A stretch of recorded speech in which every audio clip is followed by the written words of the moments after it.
아니라. 아멘. 네, 아직도 소망이 있습니다 라는 제목으로 우리 10장 말씀을 좀 전하도록 하겠습니다. 여러분, 미국 사회가 상당히 자유롭고 개방된 나라 같지만 여전히 미국은 보이지 않게 아주 차별이 심한 나라라고 합니다. 예컨대 여전히 백인들 가운데서 자신들이 어떤 민족보다도 우월한 민족이라고 생각하는 무리들이 사회 곳곳에 적지 않게 포진되어 있다고 합니다. 그리하여 백인 우월주의 사상을 가지고 사회 전반에 영향을 끼치고 있는 것이 오늘날 현실의 주소이기도 합니다. 백인 경찰이 흑인 시민을 심하게 폭행하고 심지어 발포하지 않아도 되는 상황인데도 총을 발포하여 사망에 이르게 하는 일들이 심심치 않게 계속 일어나고 있다는 것이죠. 이러한 모습은 보이지 않지만 그 근본에 자신들이 어떤 민족들보다도 우월하다는 것을 드러내는 안타까운 모습이라고 할 수 있겠습니다. 제가 이 서두에 이 말씀을 드리는 이유는 에스라서 9장과 10장을 잘못 읽게 되면 이것이 마치 협소주의적인 민족주의적인 느낌을 가져다 줄 수 있다는 것이죠. 마치 이스라엘 민족만이 가진 우월감을 드러내는 것 같고, 또는 우리가 국수주의라고 하는 것을 배웠죠. 자민족 중심주의가 극단화된 상태를 나타내고 있는 것처럼 9장과 10장을 읽을 수 있다는 것이죠. 그래서 현대 그리스도인들의 관점에는 이게 매력이 없는 본문, 에스라서 9장과 10장이 매력이 없는 본문이다라고 말하는 분들도 있습니다. 왜냐하면 읽기가 상당히 불편한 내용 같거든요. 왜냐하면 세워진 가정을 분열시켜서 내쫓는 모습으로 나타내고 있기 때문입니다. 그래서 성경을 읽을 때는 항상 본문의 배경과 본문의 의도, 그리고 하나님께서 오늘 이 본문을 통하여 무엇을 주의 백성들에게 교훈하려고 하시는지를 살펴볼 필요가 있다는 것이죠. 그렇지 않으면 인간적인 관점이 가장 우선이 되어서 하나님의 의도를 발견하지 못한 채 성경이 신뢰할 수 없는 마치 이처럼 잔인하고 폭력적인 것 같은 이미지를 우리에게 심어줄 수 있다는 것입니다. 기억해야 할 것은 오늘 이 사건은 민족 중심주의를 나타내는 것이 아닙니다. 또한 국수주의와 같이 자민족 중심으로 한 극단적인 형태를 말하려고 하는 것도 아닙니다. 이스라엘의 타락과 부패의 중심에 누가 있었다는 거예요? 이방인들과의 통혼이 있었다. 그 얘기를 지금 하고 있는 겁니다. 이것은 단순한 문제가 아니었어요. 만약에 이방 여인들이 유대인들과 혼인하여 믿음을 가지고 하나님을 바로 섬겼다면, 다시 말해 개종해서 여호와의 신앙을 가졌다면 큰 문제는 아니었을 수도 있습니다. 예컨대 룻기에서 모압 여인 룻이 보아스와 혼인하여 믿음의 가정을 꾸리는 모습을 볼 때 룻은 모압 여인이었다는 것이죠. 율법 시대에도 어느 정도 열려 있는 모습을 확인할 수가 있습니다. 하지만 오늘 이스라엘이 나타내는 상황은 이런 자폰을 통하여 신앙이 변질되었다는 사실을 10장 말미에 분명하게 증거하고 있습니다. 여인들이 가지고 있는 다른 신앙들이 이스라엘 민족의 신앙과 섞이게 되어서 하나님을 떠나게 만들었다는 사실을 지속적으로 지금 말하고 있는 겁니다. 그러니까 누가 성공한 겁니까? 유대인들이 성공한 것이 아니라 이방 여인들이 성공한 것이다, 이렇게 말하는 것이죠. 그들의 우상 신앙을 유대인들에게 전수하였으니 이방 여인들이 성공한 게 맞습니다. 그래서 오늘 본문이 나타내는 모습은 다시 처음 출발선상에 서서 거룩한 공동체로 회복하자라고 하는 말씀인 것이죠. 조금은 극단적이어 보이는 이러한 가정의 해체, 또 가정의 분리 사건은 이렇게 하지 않으면 도저히 이스라엘의 믿음이 회복될 수 없는 지경에 놓여 있었다라고 하는 사실로 이해해 볼 필요가 있다는 것이죠. 여러분, 이스라엘 역사를 보면 왜 그들이 멸망했습니까? 단순하게 우리가 이야기할 수 있다면 이방 여인들을 사랑했기 때문에 몰락한 겁니다. 이스라엘이 멸망하게 된 계기가 솔로몬 시대 때부터 금이 가기 시작했는데, 솔로몬이 당신의 민족 가운데 세워진 아내를 사랑한 것이 아니라 이방 여인들을 하나님을 사랑하는 것보다 더 사랑했다라고 하는 것으로부터 이스라엘의 나라는 금이 가기 시작했다는 것이죠. 이스라엘이 왜 타락했습니까? 이방의 남자들을 사랑했기 때문입니다. 남왕국과 북왕국의 분열 속에서, 그리고 그 멸망의 과정을 들여다보면 이렇게 서로 섞이게 되어서 신학적인 정체성을 잃어버렸기 때문입니다. 그러니 멸망 후에 포로 후기 공동체가 지금 다시 재건해야 하는 상황인 것이죠. 그래서 이 예루살렘을 재건하는 주체가 누구냐, 에스라서를 읽으면서 꼭 놓치지 말아야 될 것은 예전부터 있었던 유대인 민족이 아니라 바벨론에 사로잡혔던 자들의 자손들이 돌아와서 이스라엘을 회복하고 있다라고 하는 것. 8절에 보면 이것이 사로잡혔던 자들의 모임에서 쫓아내리라 이렇게 기록되어 있죠. 이것은 이 모임이 형성되었는데 예루살렘을 회복하는 자들은 그곳에 있었던 토착민이 아니라 잡혀갔던 사람들의 자손들이 돌아와 그 일들을 준행하고 있다는 것이죠. 그러니까 다시금 이들로부터 하나님의 은혜 가운데서 거룩한 공동체로 회복해야 했다라고 말씀을 드리는 겁니다. 여러분, 무언가를 다시 시작할 때 어떻습니까? 힘들고 때로는 아픕니다. 어떤 것을 철저히 하려면 뼈를 깎는 각오를 해야 할 때도 있습니다. 그러지 않고서는 회복될 수 없다는 것이죠. 지난주에 제가 말씀을 드렸듯이 신앙에는 대가가 따릅니다. 신앙의 헌신과 희생이 없다면 그것은 신앙이 아니라고 말할 수가 있겠죠. 그래서 내가 신앙생활 지금 잘하고 있는가? 라고 물어볼 때에는 내 신앙생활 속에 조금이나마 하나님을 향해 어떤 희생과 헌신과 손해가 있는가? 또 내가 대가를 치르면서 하나님을 섬기고 있는가? 이걸 스스로에게 점검하면서 신앙생활을 할 필요가 있다는 것이죠. 신앙을 지키기 위해서는 외로운 싸움을 해야 합니다. 우리가 오늘 이 시간 예배를 드리죠. 교회 공동체로 모입니다. 함께 모였을 때에는 혼자가 아닌 것 같지만 여러분 아시다시피 오늘 교회 문 밖으로 나가게 되면 이제 일주일간의 시간을 보시면 외로운 싸움을 하셔야 합니다. 그죠? 혼자가 된 것 같은 느낌을 받아요. 믿음은 세상 속에서 외로이 서 있습니다. 주님도 외롭게 사셨다는 사실을 기억하며 우리는 한 주를 살아가게 되는 것이죠. 그래서 오늘 본문은 민족의 우월감을 나타내는 내용이 아니라 과연 거룩한 백성은 어떤 자들인가? 거룩함이 사람을 나누는 기준이라는 것을 말하고 있는 거예요. 거룩한 사람으로 설 것인가 아니면 부정한 사람으로 설 것인가? 이것이 바로 에스라서의 결말입니다. 레위기서를 읽어보면 먹어도 되는 음식과 먹지 말아야 할 음식이 이렇게 나뉘어지고 있는데 사실 이것은 음식에 대한 관점을 우리에게 제공하기 위한 것이 아니라 하나님께서 거룩하니 너희도 거룩하라라고 하는 그 핵심적인 말씀을 음식 속에 담아내고 있는 것이죠. 세상을 살아봐라. 부정한 것이 있고 깨끗한 것이 있다. 하나님은 부정한 것을 싫어하시고 정결한 것을 좋아하신다라고 하는 것이 음식이라고 하는 것에 담겨 있는 의미라고 볼 수가 있겠죠. 그래서 창세기서부터 요한계시록 전체에서의 말씀의 핵심은 하나님이 거룩하니 너희도 거룩하라라고 하는 이 거룩성을 놓치지 말아야 한다라고 하는 이 사상으로 우리를 끌고 가고 있다는 것이죠. 지난주 에스라는 이스라엘의 이런 형편을 듣고서 기가 막혀 앉았고 회개하였다. 9장 3절에 그렇게 말하고 있죠. 그런 맥락 속에서 지금 이어지고 있는 내용입니다. 그래서 1절에 보시면 에스라가 하나님의 성전 앞에 엎드려 울며 기도하여 죄를 자복할 때에 많은 백성이 크게 통곡하며 이스라엘 중에서 백성의 남녀와 어린아이의 큰 무리가 그 앞에 모인지라. 이 모든 문제를 해결해가는 그 중심에 누가 있죠? 에스라가 있습니다. 에스라의 회개가 있고 에스라의 지도력이 있습니다. 오늘 보이는 그 지도력을 잠시 보면 조금 흥미롭게 다가옵니다. 그는 먼저 강제성을 띤 명령을 내리지 않고 있다는 것이죠. 그래서 1절을 보면 에스라가 한 행동은 대부분이 다 그저 울었다라고 말씀을 하고 있어요.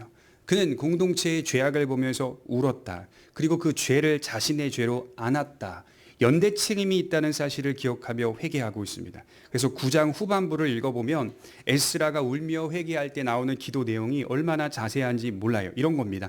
이스라엘이 과거에 받았던 은혜와 멸망하게 된 원인들을 하나님 앞에 상세히 나열하고 있어요. 그리고 지금 하나님의 은총을 얻어서 조금 하나님이 소생시켜 줬는데 그런데도 불구하고 우리는 또 이렇게 예전 모습으로 돌아가고 있습니다. 라고 하는 회개였습니다.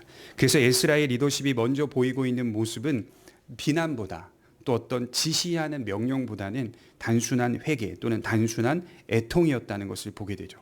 여러분, 누군가를 사람이 비난하고 누군가에게 사람이 바른 소리를 하는 것은 사람이 선천적으로 잘하는 일입니다.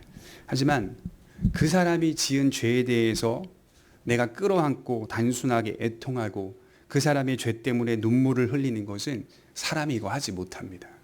하나님의 사람만 할 수 있는 겁니다. 함께 아파하며 함께 그 죄를 끌어안고 회개하는 것은 주의 백성들이 할 수 있는 영역이죠. 무엇을 고치라, 무엇이 잘못이다라는 말을 하기 전에 진심으로 회개하며 그 죄를 아파하는 모습은 신앙 안에 있는 자들의 눈에 감동이 되는 것입니다. 그리고 오히려 수많은 신앙인들을 울립니다. 돌아보게 합니다. 무엇이 정말 리더십일까요? 무엇이 하나님의 백성들을 바르게 이끌어갈 수 있는 리더의 능력과 리더십의 자질일까요? 무엇이 정말 다른 사람들의 영혼을 깨울 수 있는 걸까요? 오늘 에스라의 모습을 통해 생각해 본다면 가르치고 인내하는 것, 그리고 스스로 본을 보이며 힘써 사는 것, 이거 정말 중요합니다. 그러나 단순하게 애통하는 모습도 있어야 한다는 거죠. 애통하는 모습. 다른 사람의 죄를 향하여 회개하며 애통하는 모습, 끌어안는 모습. 이런 모습 앞에서 그렇지 못한 자들이 진실로 회개하며 변화되는 것입니다. 그래서 에스라의 우선적인 해결책은 강제적인 명령이 아니었다는 것이죠. 단순한 애통이었다. 그것이 이스라엘 백성들에게 모범이 되었습니다. 믿음 안에 있는 아내가 또는 믿음 안에 있는 남편이 그렇지 않은 아내나 남편을 보면 얼마나 답답한지 아십니까? 그죠? 믿음 속에서 믿음 생활하는 아내가 믿지 않는 남편을 보면 답답한 게 맞습니다. 남편이 진심으로 하나님을 향하지 않을 때, 또는 아내가 진심으로 하나님을 바라보지 못하고 사는 것을 보면 답답할 때가 있습니다.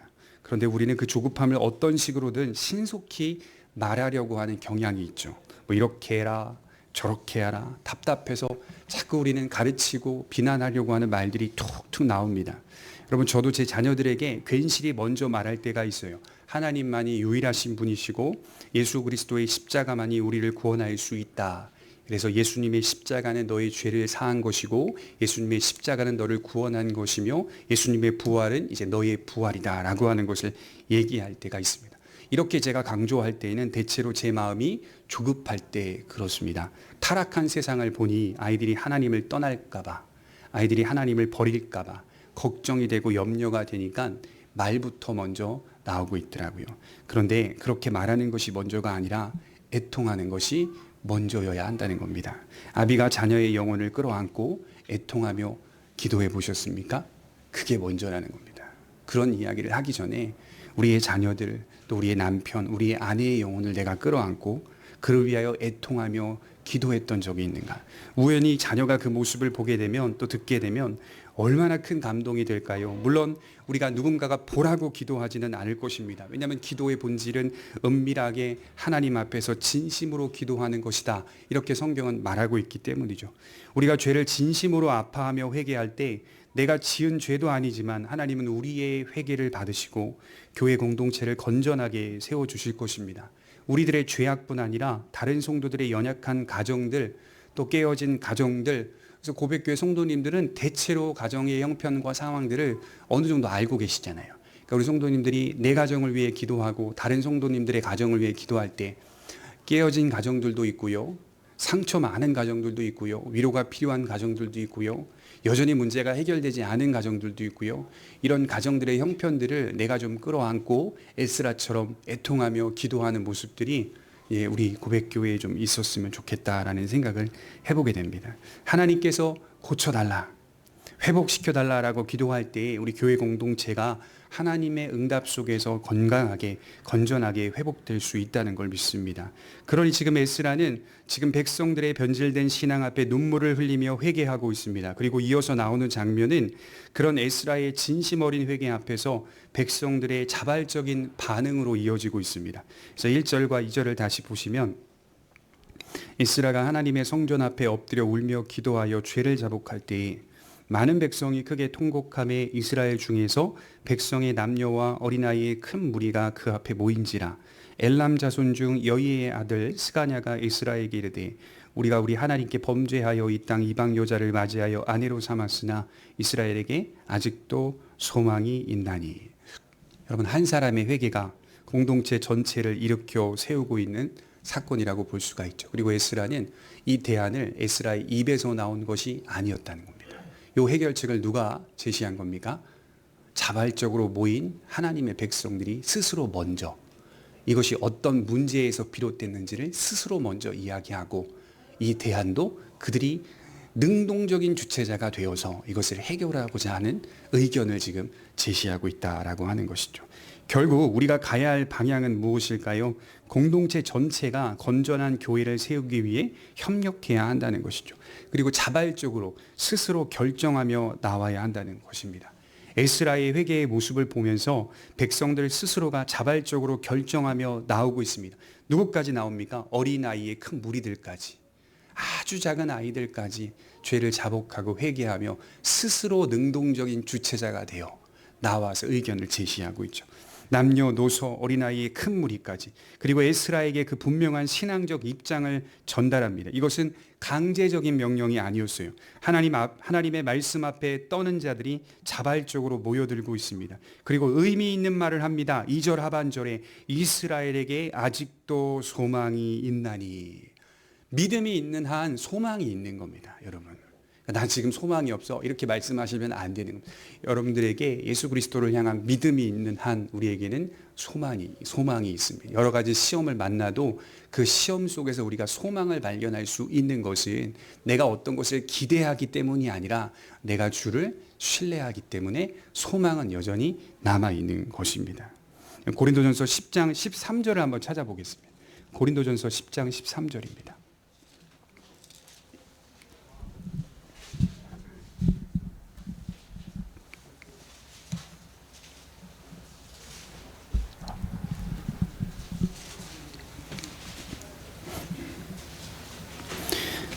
고린도전서 10장 13절에 보시면 같이 한번 읽어보도록 하겠습니다. 시작.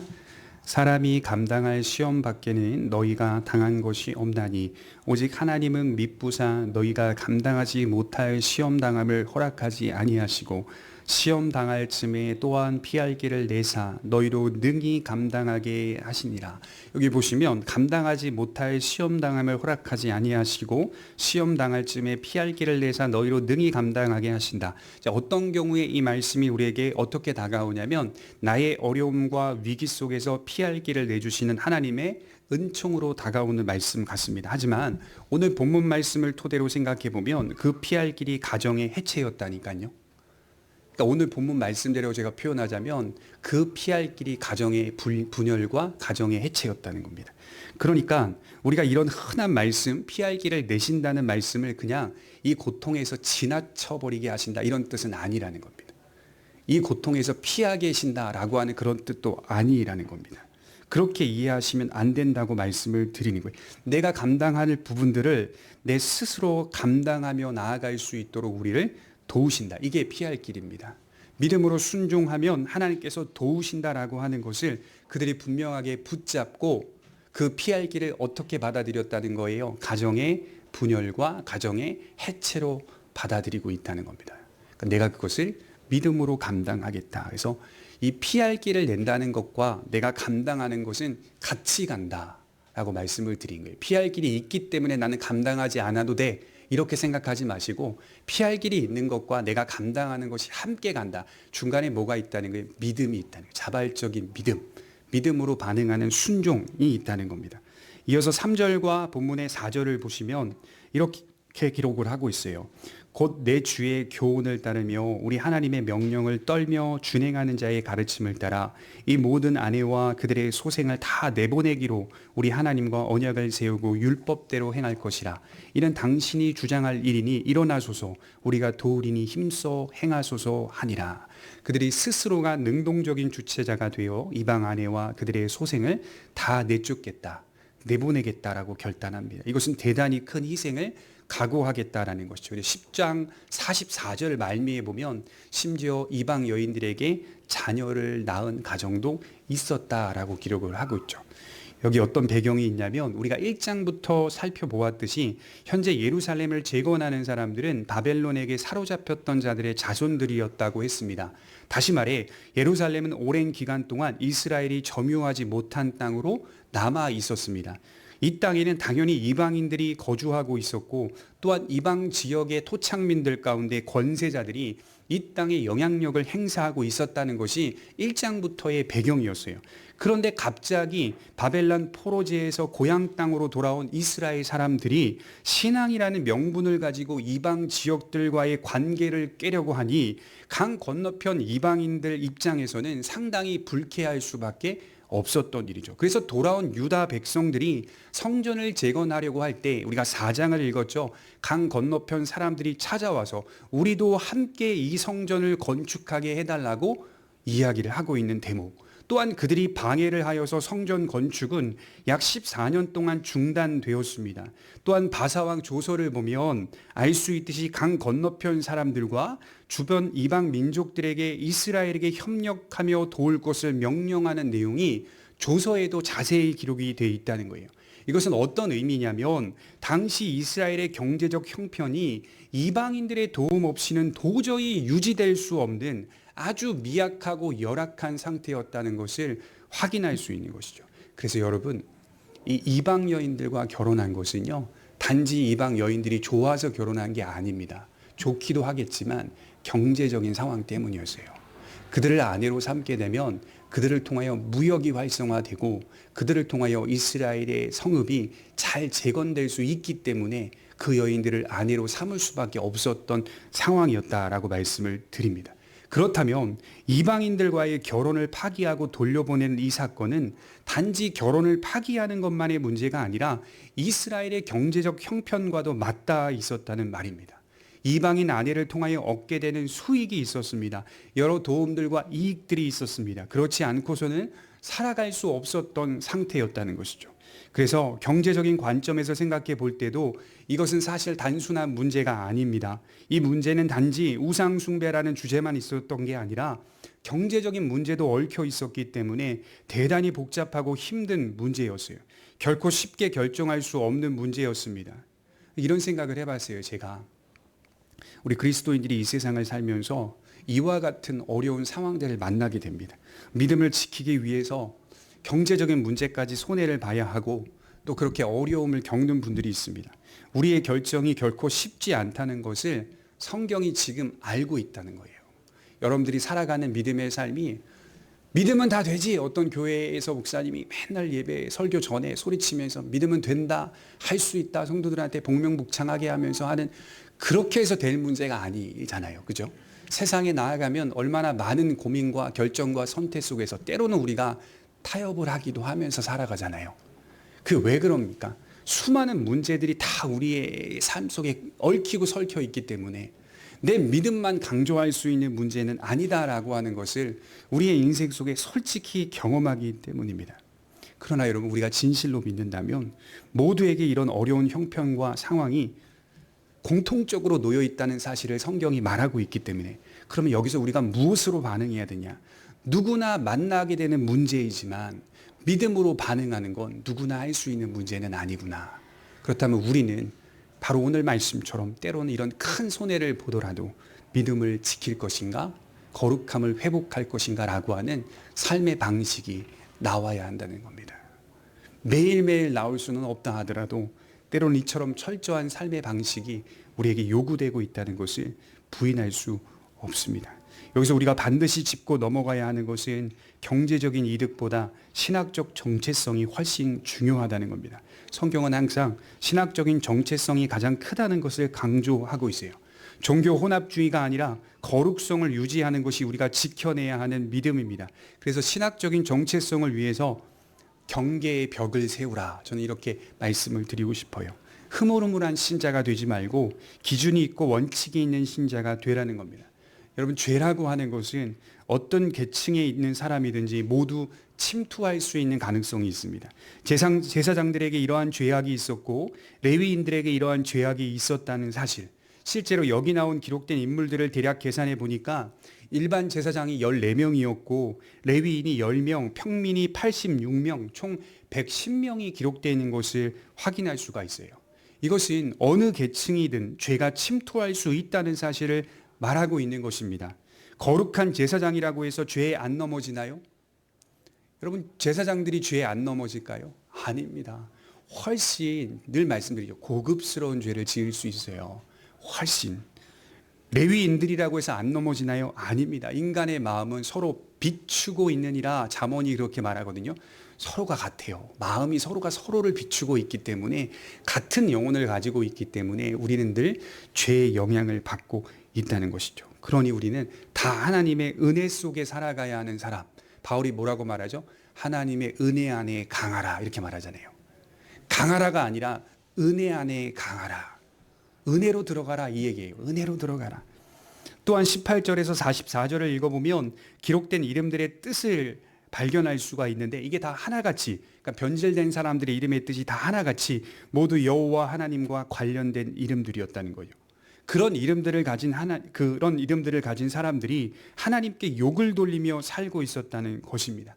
그래서 때론 아주 큰 희생을 각오해야 할 때가 있다는 사실입니다. 그렇게 해서라도 하나님께 회복해야 할 때가 있다는 겁니다. 그것이 무엇인지는 저는 잘 모릅니다.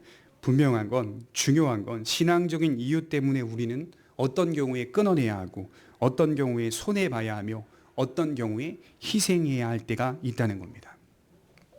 여러분 주의 깊게 생각하셔야 될 것은, 만일 여러분들이 정말 오늘 내일 하나님을 위해서 그 거룩함을 지켜내기 위해서 손해를 감수하고 결정하고 선택할 때, 여기서 주의 깊게 생각하셔야 될 것은 누가 알아주지 않는다, 이걸 기억하셔야 돼요.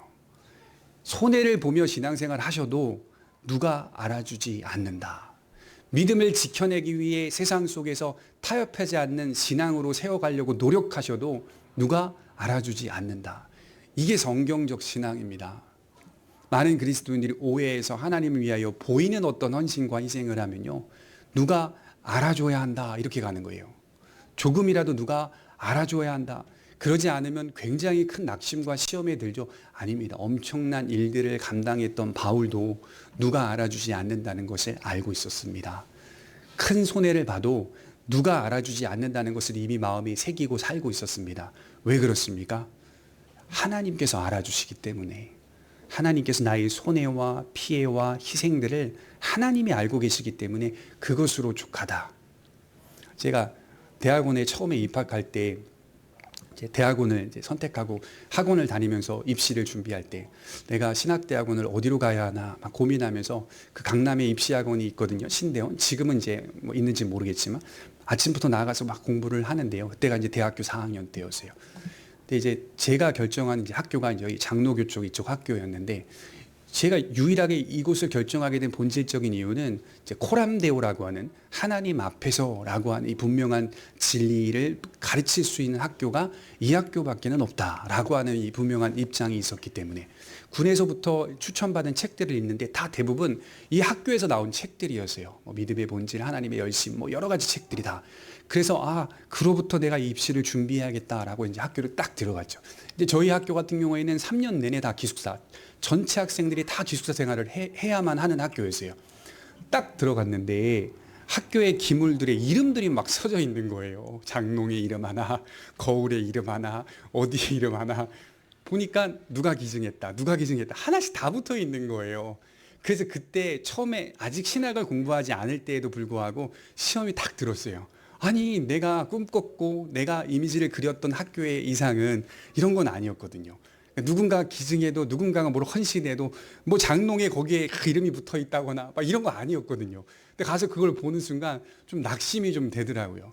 무슨 생각을 하냐면요, 사람들이 원한다는 거예요. 원한다는 거예요. 그렇게 해달라는 거예요. 그렇게 해줘야 그렇게 한 사람들이 기뻐하고 즐거워한다는 겁니다. 근데 여러분, 그게 아니잖아요. 믿음이라고 하는 것이. 그게 아니잖아요. 하나님이 아시고 하나님께서 헌신하신 것을 인정하신다. 우리의 상급이 어디서 주어지냐? 궁극적으로는 이 땅에서는 일시적으로 주어질 수 있지만 궁극적으로는 우리가 하나님 나라에 갔을 때 보상이 주어지는 거예요. 그 보상도 그냥 보상이라고 하지 않고 성경은 은혜의 상급 이렇게 말해요. 은혜의 상급. 은혜 안에서 이루어지는 상급이다라고 표현을 하고 있죠. 그러니까 사람들의 계급을 나누는 보상이 아니라 은혜 속에서 이루어지는 상급이기 때문에 누구나 다 기뻐하며 즐거워할 수 있는 보상이 된다. 그래서 궁극적인 그 상급을 우리가 기다리며 하나님만이 알아주시면 된다라고 하는 믿음으로 살면 되는 거 아니겠습니까? 그래서 여러분들께서 하나님께 희생할 때에 오해하지 마시기 바랍니다. 또한 이 본문을 가지고 믿지 않는 자와 이혼하는 것이 타당하다라고 말하는 분들을 제가 본 적이 있어요. 그래서 에스라서 10장, 9장은 참 이혼이 타당하다. 믿지 않는 자랑 결혼하니까 이렇게 어려우니 이혼하는 것이 낫다. 이렇게 말하는 분들을 보았는데 이건 그런 사건과 의미가 전혀 아닙니다. 성경은 믿음의 사람과 결혼하는 것을 대원칙으로 가르치지만 다른 한편으로는 한편 신자가 믿지 않는 불신자 남편을 구원할 기회로 삼을 수 있다라고 가르치고 있다는 것이죠. 그래서 바울이 고린도전서 7장 13절에 이렇게 말하고 있어요. 어떤 여자에게 믿지 아니하는 남편이 있어서 아내와 함께 살기를 좋아하거든 그 남편을 버리지 말라. 믿지 아니하는 남편이 아내로 말미암아 거룩하게 되고 믿지 아니하는 아내가 남편으로 말미암아 거룩하게 되나니 그렇지 아니하면 너희 자녀도 깨끗하지 못하니라. 그러나 이제 거룩하니라. 그러니까 그 믿지 않는 남편의 영혼 구원을 위하여 죽도록 힘쓰라라고 하는 것이죠. 믿지 않으니까 갈라서도 돼. 그렇게 말하는 게 아니라 힘써서 그의 영혼을 거룩하게 하라는 겁니다. 그래서 오늘 에스라의 결단은 역사적으로는 구약 시대에만 적용할 수 있는 합당한 결단이다라고 말씀을 드리는 거예요. 물론 신약 시대에도 아시다시피 남편이 믿지 않는 경우에 아내가 믿지 않는 경우에 하나 되지 못하는 가정들이 얼마나 많은지 몰라요. 믿음을 가진 아내가 믿지 않는 남편 때문에 굉장히 힘든 모습을 많이 봤고요. 홀로 믿음을 가진 남편이 믿지 않는 아내 때문에 고통받는 것도 많이 봤습니다. 제가 부교육자 사역할 때 어떤 남자 청년이 결혼을 앞두고 있었는데 찾아왔어요. 목사님, 결혼해도 됩니까? 이렇게 이제 물어보는 거예요. 그러니까 제 아내가 이렇게 말을 했대요. 계약을 했다는 거죠. 결혼해서 너가 기독교 신앙을 갖는 건 내가 터치하지 않을게. 그런데 나한테는 권유하지 마. 그렇게 계약을 하고 결혼을 한 거예요. 그래서 제가 얼마나 만났어요? 했더니 한 1년 정도 만났던 것 같더라고요. 헤어지십시오. 제가 그렇게 얼굴이 빨개지셨어요. 헤어지세요. 나중에 정말 힘들고 어렵습니다. 헤어지세요. 그렇게 처음부터 말하는 사람이라면 하나님 앞에 깊이 기도해 보고 헤어지는 게 그게 하나님 보시기에 더 합당합니다. 그리고 하나님께서 예비하신 짝이 분명히 있습니다. 걱정하지 말고 헤어지세요. 결혼했어요. 지금 어떻게 됐을까요? 굉장히 큰 낙심 속에 신앙생활을 겨우겨우 하고 있습니다. 겨우겨우. 살짝 듣기로는 교회도 떠났다 이런 얘기도 있거든요. 안 움직인대요. 아내가 신부되는 여자분이 전혀 미동도 하지 않는데요. 그러니 남자 입장에서는 예를 들어 통계로 내자면 여자가 신앙생활을 하는 사람은 보통 남자들이 돌아오는 경우들이 많은데 남자가 믿고 여자가 안 믿는 경우는 거의 희박합니다. 거의. 그래서 어떤 일이 벌어지냐면 남자가 아내의 쪽으로 가게 됩니다. 그래서 신앙을 포기하게 되는 일들이 대부분입니다. 대부분. 그래서 이렇게 하나 되지 못하여 가정을 꾸려가는 사람들의 고통은 이루 말할 수 없는 고통을 겪게 됩니다. 그러면 그 사람은 어떤 마음을 갖고 평생을 살아야 되죠? 교회에서 전도하십시오. 그러면 전도하러 나가지 마세요. 뭐 하냐면 아내의 전도를 위해 평생 힘쓰시면 되는 거예요. 굳이 딴 사람 전도할 필요 없이 죽도록 힘써야 됩니다. 죽도록. 왜냐하면 아내와 또는 남편이 돌아오는 것이 다른 사람 전도하는 것보다 훨씬 힘들거든요. 그럼 평생을 온유와 인내를 가지고 끈질기게 남편을 위해 아내를 위해 힘써 복음을 전하면서 또 내가 그러려면 내 가정에서 모범이 돼야 되죠. 다른 아내들이 10번 참는다? 나는 그리스도의 아내이기 때문에 20번 참아야 되는 본을 보여야 되죠. 감동을 통하여 남편이 주님 앞에 돌아오실 때 그리스도인이 무엇이냐? 나를 봐라 라고 말할 수 있을 정도의 신앙으로 자라가야 한다는 것이죠. 그래서 당부드리기는 결혼 전에 있는 청년들은 반드시 믿음의 사람과 결혼해야 되고 그렇지 못할 경우에는 죽을 각오를 하고 배우자의 영혼 구원을 위하여 힘써야 한다는 겁니다. 그래야 내 자녀들도 믿음을 계승할 수 있습니다. 그래서 본문이 말하고 있죠. 너희 자녀들도 거룩해진다. 이제 거룩해지니라. 분명한 사실은 구약이나 신약이나 정신과 원리는 같다라고 하는 겁니다. 이러한 율법적인 명령들은 오늘날 우리에게 직접적으로 적용할 수는 없지만 우리 신앙을 지키기 위해서는 이와 같은 희생과 손해를 감수해야 한다는 것이죠. 그 정신과 원리는 적용할 수 있다는 말입니다. 그래서 이것은 여러분들의 삶의 방식에 관한 도전을 하고 있는 거예요. 구별됨, 그것은 우리가 목숨을 걸고 지켜내야 하는 진리입니다. 그것은 신학적인 정체성이고 거룩성입니다. 신앙에 있어서는 중립이 없다라고 하는 사실을 기억하셔야 돼요. 이런 세속 사회 속에서 우리는 하나님의 인도를 받아야 하고 하나님의 도우심을 받는 것이 가장 중요한 축복이라고 여기며 살아가야 하는 것이죠. 결코 혼합될 수는 없습니다.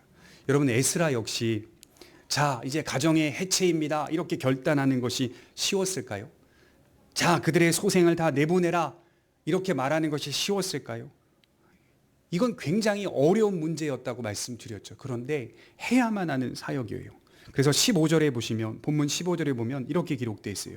일어나 그 일을 반대하고, 이런 에스라의 지도를 반대하는 자들이 있었다라고 말씀을 하고 있어요. 다수는 찬성했지만 소수는 반대했다라고 기록을 하고 있어요. 꼭 반대자들이 있습니다. 꼭 반대자들이. 하나님의 뜻대로, 하나님의 말씀대로 명령하고 지도하고 인도하려고 할 때 반대자들이 꼭 있어요. 이건 어떤 문제이냐? 하나님의 말씀의 권위에 대한 문제예요. 언제나 역사 속에 있어 왔습니다. 시대가, 환경이 하나님의 말씀을 약화시킵니다. 자연스럽게 말씀의 권위는 떨어지고 있는 시대죠. 그런데 이런 상황에서 오직 하나님의 말씀에 떠는 자들이 나오고 있다는 거예요. 그리고 그 말씀만이 가장 큰 권위로 믿으며 사는 자들이 자발적으로 나오고 있다는 거예요. 무엇이 객관적인 권위를 가진 높은 권위인가? 여러분, 무엇이 객관적인 권위입니까? 무엇이 이 세상을 살아가는데 가장 믿을 만한 권위로 우리가 붙잡을 수 있습니까? 기억하셔야 돼요. 이것은 시대마다 바뀌었다. 높다라고 하는 권위는 이 세상의 역사를 자세히 연구해 보면 시대마다, 환경마다, 문화마다, 상황마다 바뀌어 왔다는 겁니다. 바뀌지 않을 것 같은 권위가 지금 와서 뒤를 돌아보면 그 권위, 예전 그 훌륭하고 높은 권위가 지금은 다 바뀌어 버렸어요. 이것이 세상적 권위다라고 말하는 겁니다. 이것이 높은 권위라고 하면 시대가 지나면 그보다 더 높은 권위가 항상 존재합니다. 이전 권위는 떨어지고 새롭게 등장한 사상이나 철학들이 높은 권위를 가집니다. 그러나 여러분, 성도는 이전에도 말씀이었고 지금도 말씀이며 앞으로도 하나님의 말씀입니다. 그것이 가장 큰 권위입니다. 교회가 교회다워야 한다는 것은요, 어디에 있냐면 그것은 하나님의 말씀을 가장 큰 권위에 두는 데 있습니다. 그런 성도들이 오늘도 모여서 예배하며 세상과 다른 방식으로 하나님의 통치를 받으며 살기를 원한다는 것이죠. 예수님이 뭐라고 말씀하셨냐면 마태복음 5장 14절에 너희는 세상의 빛이라, 산 위에 있는 동네가 숨겨지지 못할 것이요. 이 말씀이 위로가 되는 것은 우리의 존재는 산 위에 있는 동네라는 거예요. 그러니까 우리의 유전자는 언제나 숨겨지지 않는 유전자라는 거예요. 산 위에 있다는 것은 드러난다는 겁니다. 숨겨질 수 없다는 겁니다. 이스라엘에 가보면 대체로 집들이 높은 바위 위에 건축되어 있습니다. 그래서 주님의 말씀 속에서 모래 위에 지은 집이 되지 말고 반석 위에 지은 집이 되라라고 하는 표현은 그 이스라엘의 집 상황을 두고 하신 말씀이거든요. 집들이 높은 바위 위에 건축이 되어 있습니다. 금세 어떤 일이 벌어지냐면 보입니다. 금세 보여요. 우리의 믿음이 진실하다면 금세 세상 속에서 보입니다. 그리고 우리는 등불이라고 주님이 말합니다. 등불은 말 아래에 두지 않는다. 아래에 두지 않고요, 위에 둔다라고 말씀을 하고 있어요. 하나님은 성도들을 결코 아래에 숨겨놓지 않으십니다. 위에 올려두셔서 드러나게 하십니다. 왜 그럴까요? 비추게 하느니라. 비추게 하시기 위해서.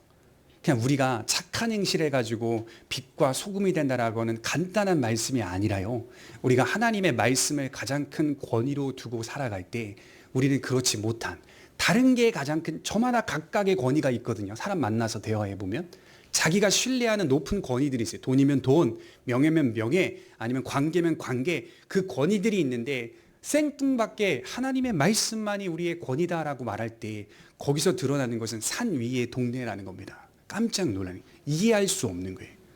어떤 그런 권위를 가질 수가 있느냐라고 한다는 거예요. 그래서 하나님께서는 우리를 산 위에 두셨고 등불을 또 위에 두셔서 다른 사람들에게 비치게 하는 방식으로 우리의 삶을 인도해 가고 계신다는 거예요. 우리 모두는 택함받은 부르심을 입은 자들이지만 동시에 우리 모두는 보내심을 입은 자들입니다. 하나님의 말씀을 따르고 그 말씀을 나타내는 자들로 보내심을 받은 자들이라는 사실을 기억하셨으면 좋겠어요. 기독교를 얕은 차원에서 생각하지 않으시기를 바랍니다. 그저 착한 일을 많이 하면 빛이고 소금이다라고 생각하지 마시기 바라요. 기독교는 그보다 훨씬 높고 깊은 진리를 가지고 있어요. 하나님의 말씀을 통하여 드러나는 하나님의 나라를 우리가 우리의 삶의 방식으로 나타내는 것이 기독교의 진리입니다. 그래서 제가 말씀드렸죠. 공동체로 모여 그리스도의 몸이 되고 일상으로 흩어져 하나님의 나라가 된다. 그러니까 여러분 한 사람 한 사람이 하나님의 나라로서 오늘도 살아가는 거예요. 하나님의 나라. 하나님의 나라로서 오늘 삶의 방식을 꾸려가고 있습니다. 우리에게는 뭐가 있어요? 유리한 고지가 있잖아요. 제가 신학을 배우면서 엄청나게 많이 기쁘고 위로받았던 거는 나에게만 있는 게 있었어요. 나에게만.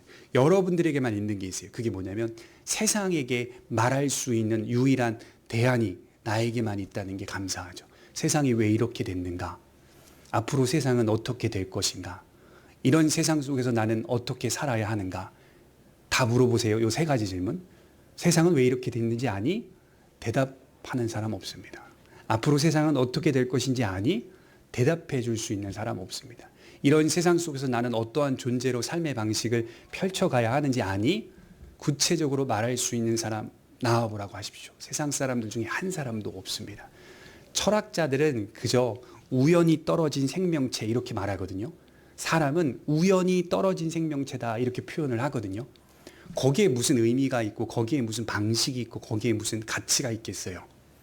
우리에게는 그것이 있어요. 유일한 대안, 예수 그리스도 안에서 주어지는 세상, 그리고 다시 만나게 될 하나님 나라, 세상이 왜 이렇게 이 지경이 됐는지에 대한 분명한 사실, 그리고 이런 방식들을 어떻게 세워가야 하는지, 앞으로의 세상은 어떻게 도래할 것인지, 이 모든 것들을 성경 안에서 우리에게 비춰주시고 가르쳐주고 계시니 사실 우리에게는 유리한, 아주 유리한 지점이 있다라고 하는 사실을 기억해 볼 필요가 있습니다. 거기에 신앙의 가장 큰 기본적 토대는 바로 하나님의 말씀이다라고 하는 것.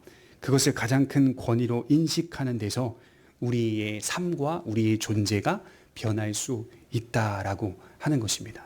저와 여러분들은 고집이 셉니다. 웬만해서는 안 변합니다. 그리고 세상의 여러 가지를 통하여서 변할 수 있다라고 생각하시면 안 됩니다. 썩어질 것들은 우리에게 그렇게 큰 영원한 영향력을 주지는 못합니다. 이렇게 고집 센 사람을 변화시킬 수 있는 것은 하나님의 말씀뿐이다라고 하는 사실을 믿으시면서 한 주간 살아가시기를 바랍니다. 기도하겠습니다.